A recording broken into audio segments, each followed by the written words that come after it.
New York's Mayor Michael Bloomberg took to the airwaves calling on both presidential candidates to push for more gun control. Joining me now to talk more about this issue that seems to come up after every mass shooting is Michael Shank. He is vice president at the U.S. Institute for Economics and Peace.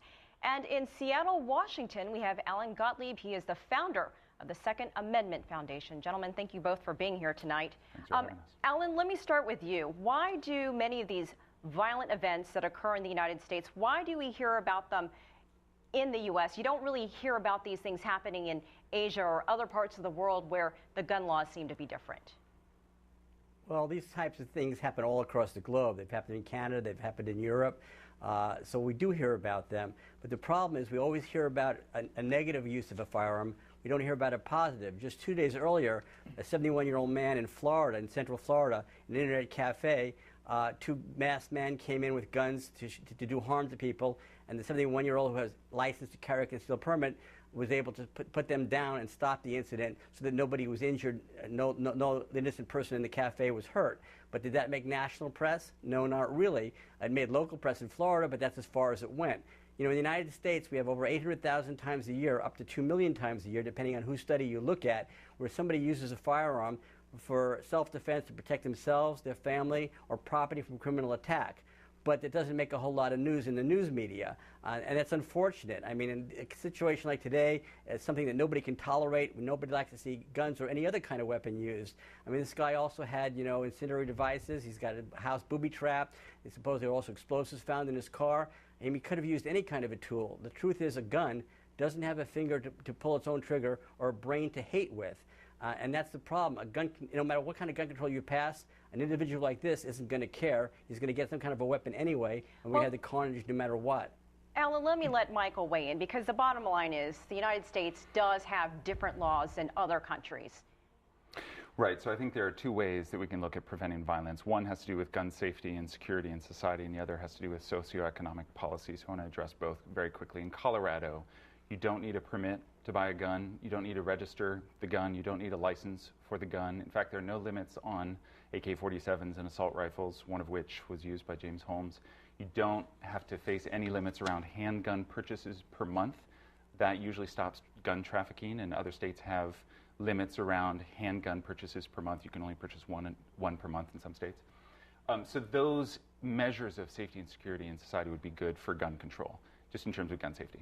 Around socioeconomic policy, my organization produces a U.S. Peace Index that ranks states and cities by how peaceful they are, or conversely by how violent they are, looking at violence data, the following: homicide rates, violent crime rates, incarceration rates, availability of small weapons and small arms. What we find is that the most violent states, in terms of strongly correlating with socioeconomic data, the most violent states have the lowest education, lowest health-insured population. That means they're not getting access to mental health preventive services. And mental illness, we know, was a case in Virginia Tech shootings, in Aurora shootings, but also in Columbine shootings, so that's important.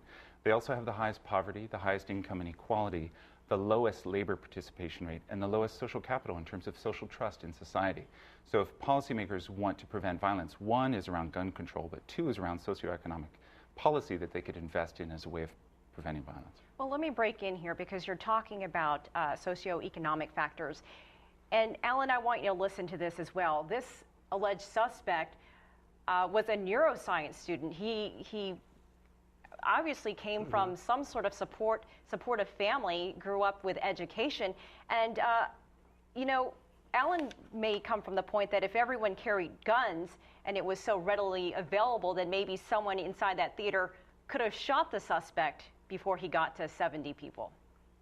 Yeah. First, let me address the socioeconomic things. I would agree that, in fact, social, economic, and cultural reasons is one of the main reasons we have violence in America. And I think all the data does show that. In this case, while the shooter did come from a high education background, he also was collecting unemployment and was having a hard time finding a job. So that does go into that a bit. But looking at the gun control side of it, you know, cities like Washington, D.C. and Chicago have significantly high homicide rates, significantly higher than the national average. And they have some of the strictest gun control laws in the country, just short of absolute gun bans. So the bottom line is that I don't buy the gun control argument as being working, particularly in a case like this where you have somebody that's obviously decked out in his paraphernalia, has all kinds of weapons, booby-trapped his house. You've got somebody here that's going to find some way to commit a violent crime. But it is true that you pointed out, asked me the question, that in this case, this theater had a policy of no firearms allowed. And in Aurora, Illinois as well, if a business like this posts such a sign, which they did, and anybody who brings a gun in to protect themselves with it, even though they may be licensed to carry, and in Colorado you would have to be licensed to carry to take a gun into a place like this, the bottom line is you become the criminal. So there was nobody in this theater that possibly could have even had the chance to defend themselves against somebody like this. And I think that's important to note. I call it a victim disarmament zone. Where Okay, Alan, we're running out of Virginia time. Tech and other places. Alan, let me let Michael have the last word, 10 last seconds. Right, so people said he's a smart kid, why would he use violence? The thing is, with Virginia Tech, Columbine, Aurora, we don't have early warning systems in place to detect mental health, mental illness in terms of background checks. On this, we don't have it.